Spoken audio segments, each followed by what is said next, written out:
पुणे आज सिया गोयलनं आपल्या होणाऱ्या नवऱ्याला म्हणजेच केतनला लोहगडावरून ढकलून दिल्याची घटना अजूनही ताजी आहे. तोपर्यंत उत्तर भारतातून एका महिलेनं आपल्या नवऱ्याला मारून त्याला मिक्सरमध्ये फिरवून नवऱ्याचीच चटणी केल्याची घटना देखील उघडकीस आलेली. मुस्कानचं प्रकरणही लोक विसरलेले नाहीयेत. सोनमच्या बेलवरून देखील मोठ्या प्रमाणात गदारोळ सुरू आहे. मात्र तरीही ही यादी थांबण्याचं काही नाव घेत नाहीये. दिवसेंदिवस या यादीत भरच पडते. मात्र या सगळ्या घटनांमध्ये जीव गमावलेले जे नवरे होते ते काही अंशी नशीबवान होते असं म्हणायला हरकत नाही. हो, कदाचित तुम्हाला मी जे बोलतोय ते ऐकून धक्का बसेल, पण मी असं का बोलतोय हे देखील तुम्हाला सांगतो.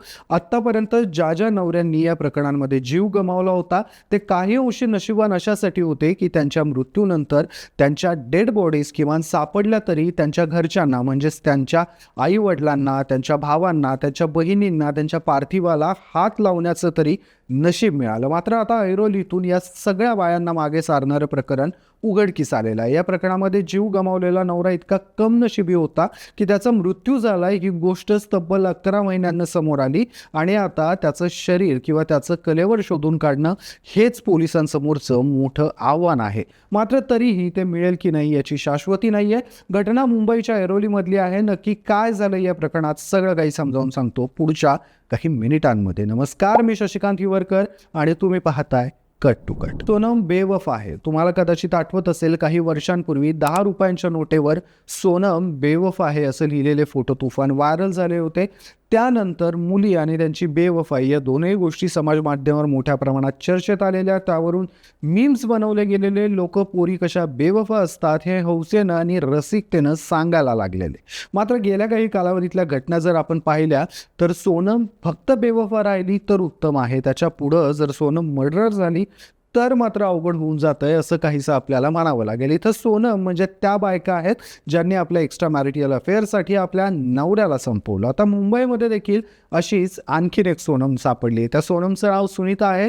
सुनीता आपला नवरा बलराम कुशवाहासोबत ऐरोलीच्या यादवनगर परिसरात राहत होती. बलराम उदरनिर्वाहासाठी आपल्या पत्नीला आणि मुलांना सोबत घेऊन इथं राहायचा. बलरामचा संसार ठीकठाक चालला होता, पण बलरामला कल्पना नव्हती की त्याचा हा संसार काही दिवसांचाच सोबती असणार आहे. कारण त्याची बायको सोनमची ओळख घनसोली इथला एक रिक्षा चालक राहुल प्रजापतीसोबत झालेली.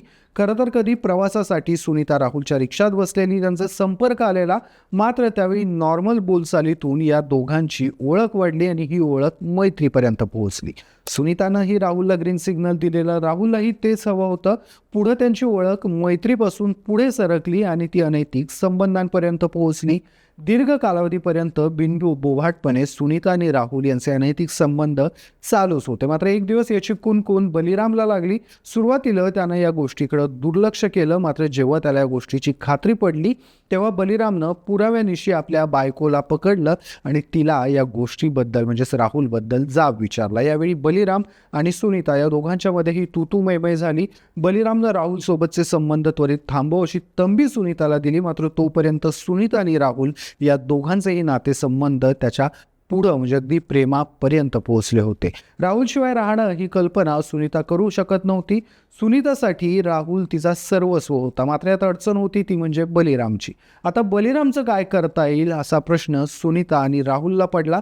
त्यासाठी त्यांनी एक प्लॅन आखला आणि ज्यात बलिराम नावाचा काटा आपल्या रस्त्यातून कायमचा हटवायचा, जेणेकरून आपल्याला आयुष्यभर एकत्र राहता येईल असं ठरवलं. त्या अनुषंगानं त्यांनी एक प्लॅन देखील आखला. त्या प्लॅनमध्ये सुनीतानं क्षणभर देखील विचार केला नव्हता की आपण आपल्या शारीरिक भुकेपोटी आपल्या पोरांचा बाप त्यांच्यापासून कायमचा दूर करणार आहोत. तिला याची अजिबात खंत वाटली नव्हती. तिच्यासाठी तिचा पोरगा, तिचा नवरा, तिचा संसार या गोष्टी महत्त्वाच्या नव्हत्या. तिला राहुलकडून मिळणारं सुख महत्त्वाचं होतं आणि म्हणूनच तिनं राहुलच्या सोबतीनं आपलं कुंकू आपल्या स्वतःच्या हातानं पुसायचं ठरवलं.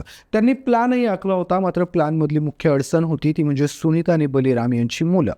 त्यासाठी देखील सुनीताने एक कल्पना आखली. बलिरामला संपवण्याची तारीख जेव्हा त्यांनी ठरवली तेव्हा आपल्या मुलांना काही संशय येऊ नये म्हणून सुनीतानं आपल्या दोनही मुलांना 2 दिवस अगोदरच त्यांच्या मावशीकडं सुट्टीला म्हणून पाठवलं. खरं तर सुनीतानं ज्यावेळी आपल्या मुलांना त्यांच्या मावशीकडं पाठवलं त्यावेळी सुनीताच्या मुलांना कल्पना नव्हती की ते आपल्या बापाला जे बघतायत ते त्यांच्या आयुष्यातलं बापाचं शेवटचं दर्शन असेल. ती दोनही मुलं आपल्या मावशीकडे गेली. त्यानंतर 2 ऑगस्ट 2025ला सुनीतानं बलिराम झोपेत असताना त्याचा राहुलच्या मदतीनं गळा आवळला. राहुल आणि सुनीता या दोघांच्याही पाशवी ताकदीपुढे बलिराम हतबल होता. बलिरामचा श्वास कोंडला गेला आणि बलिराम संपला. बलिरामला आता संपवलं होतं, पण पुढं काय हा प्रश्न सुनीता आणि राहुलच्या समोर होता. पोलिसांच्या जाचात सापडायचं नसल तर काय करायचं हवं याचं नियोजनही त्यांनी त्यानंतर केलं. त्यांनी घरातच बळीरामच्या शरीराचे 3 तुकडे केले. मुंडकं एका बाजूला, धड एका बाजूला आणि पाय एका बाजूला. त्यानंतर या तीनही शरीराच्या भागांची विल्हेवाट लावण्यासाठी त्यांनी ते वेगवेगळ्या पोत्यात गुंडाळले आणि त्यानंतर राहुल आणि सुनीता ते 3 भाग घेऊन राहुलच्या रिक्षात बसले.